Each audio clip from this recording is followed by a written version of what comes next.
Oke, ini pembahasan soal terkait dengan tumbukan lenting sebagian dan tak lenting sama sekali.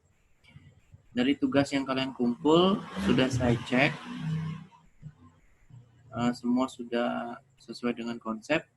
Jadi sekarang saya akan bahas soal di LKS Impuls dan Momentum. Soal nomor 1, itu bisa kalian lihat dalam slide. Bola merah bermassa 2 kg, sementara bola hijau juga bermassa 2 kg, namun dalam keadaan diam.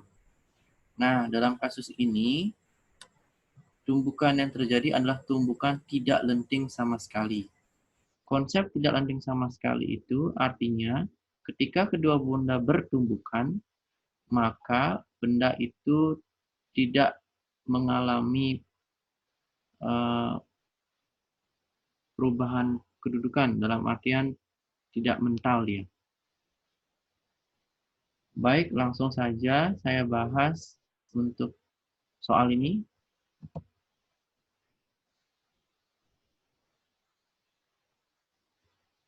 Oke. Konsepnya, kecepatan benda yang bertumbukan tidak lenting sempurna atau tidak lenting sama sekali, itu adalah kecepatan kedua benda setelah bertumbukan sama. Sehingga dalam hukum kekekalan momentum, itu perlu dimodifikasi sedikit. Jadi, massa benda 1 kali kecepatan benda 1 ditambah massa benda 2 dikalikan kecepatan benda 2 sama dengan penjumlahan massa mereka dikalikan dengan kecepatan akhir kedua benda. Nah, ini dia digabung. Kalian masukkan saja massa dan kecepatan yang sudah ada. Pada saat kondisi pertama, kecepatan benda 1 adalah 20 meter per second ke kanan. Ini bertanda positif. Sementara kecepatan benda 2 tidak ada karena dia dalam kondisi diam. Jadi 1 kali 20 tetap 20, 1 kali 0 berapapun, kali 0 dia adalah 0. Massa benda 1 tambah massa benda 2 jumlahnya 2. Sehingga 20 sama dengan 2 V aksen. V aksen sama dengan 10 meter per second. Jadi dari semua teman-teman yang sudah menjawab, saya rasa kalian semua sudah benar. Oke, saya lanjut. Soal nomor 2 berkaitan dengan tumbukan lenting sebagian. Dalam kasus tumbukan lenting sebagian ini, biasanya di dalam soal itu tersedia koefisien restitusi. Nah, koefisien tumbukan. Nah, di sini tersedia 0,5. Jadi, saya jelaskan dulu. Kedua benda ini memiliki massa yang sama, 1,5 kg, bergerak berlawanan arah. Nah, dapat dicek dalam gambar. Pertanyaannya, tentukan kelajuan kedua benda setelah bertumbukan. Oke. Hal pertama yang harus kamu lakukan itu adalah menggunakan konsep koefisien restitusi. Perbandingan negatif dari kecepatan kedua benda setelah bertumbukan berbanding dengan selisih kecepatan benda sebelum bertumbukan. Kita masukkan karena di dalam soal tersedia koefisien restitusi 0,5, maka kita masukkan nilai E-nya 0,5. Nah, tanda negatif saya masukkan kali masuk substitusi ya, min V1 aksen, min kali min ketemu jadi plus. Kecepatan benda 1 itu tadi adalah 20 ke arah kanan.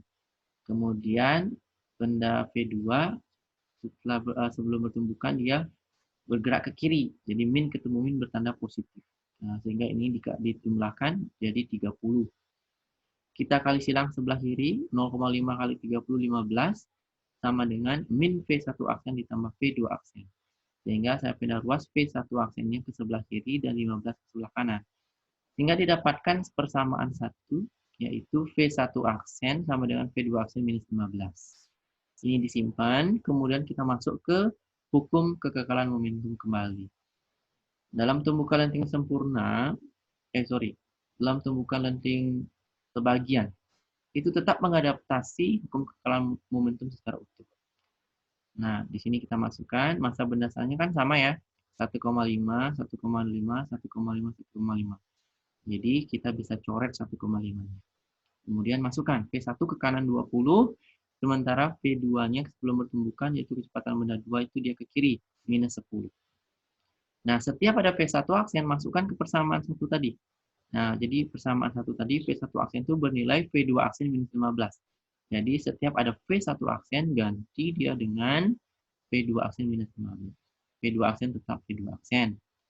Jadi, 20 kurang 10, 10. Kemudian, V2 aksen ditambah V2 aksen, itu hasilnya 2 V2 aksen, minus 15.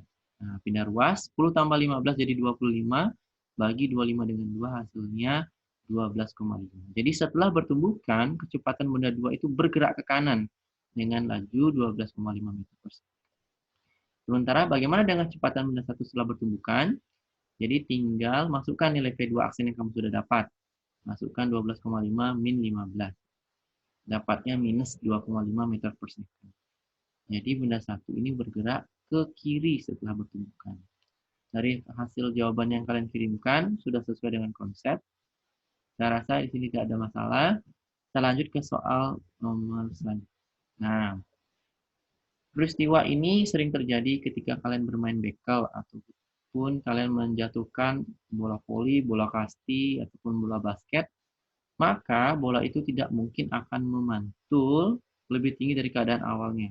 Dengan asumsi kalian tidak memberikan power tekanan yang lebih besar ke arah bawah atau kecepatan awal. Sehingga secara alami kita lepaskan benda ini adalah jatuh bebas, jadi pantulannya pasti selanjutnya ini akan lebih rendah dan lebih rendah. Konsep yang digunakan sangat sederhana, jadi saya langsung saja bahas.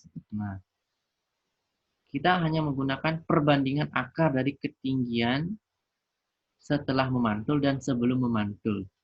Jadi di sebelah kiri ini saya buatkan H2, pantulan pertama, ketinggian nomor 2 ya, dibagi ketinggian pertama sama dengan akar ketinggian yang nomor 3 dibagi yang nomor 2.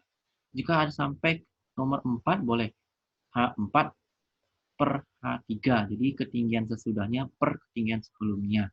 Tinggal dimasukkan saja. Nah, karena kedua ruas berisi akar, maka kita coret saja akarnya atau sama-sama dikalikan kuadrat sehingga akarnya hilang. H2 yang ditanya, jadi berapa pantulan nomor 2 ya? 0,6 dimasukkan, yang ditanya itu adalah berapa pantulan ke 2 atau ketinggian H3. Jadi H2 dimasukkan, dia pantulan pertama 0,6, tinggi mula-mula 1 meter, H3 ditanya, pantulan H2-nya dia 0,6. Kali silang, 0,6 kali 0,6 tetap jadi 0,36 per 1. Jawabannya 0,36. Jika kalian ketemu soal seperti bola bekel ataupun benda memantul seperti ini, gunakan saja konsep ini. Akar dari ketinggian pantulan per ketinggian mula-mula. Ya, ini dipahami baik-baik. Saya rasa konsep ini sudah kalian pahami dan jawaban yang kalian kirimkan juga sudah benar. Sekian dari saya untuk pembahasan tugas kalian selanjutnya. Pertemuan selanjutnya saya akan bahas soal lebih banyak terkait dengan tumbukan. Sampai bertemu pada Google Classroom. Terima kasih.